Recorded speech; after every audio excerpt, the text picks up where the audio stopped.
वालेकुम। ये आप देख सकते हैं यहाँ पर ये हमने सब्ज़ी लगाई है और मैं इसको अभी काट रहा हूँ।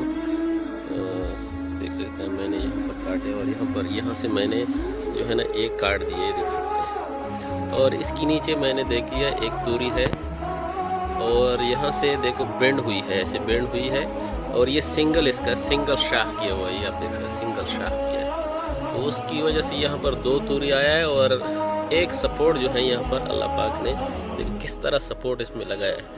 यहाँ पर दूसरी तूरी थी क्योंकि इस पे वज़न जो है ज़्यादा होता जा रहा था, तो उसकी वजह से देखो ये सपोर्ट इसके ऊपर ऐसे घुमाया हुआ है। अल्लाह पाक की कुदरत देखो किस तरह अल्लाह ने ये कुदरत से इसको देखो सपोर्ट लगाया है, तो इससे अल्लाह की कुदरत जो है ज़ाहिर होती है। ये आपको दिखाना था। जज़ाकुमुल्लाह खैर।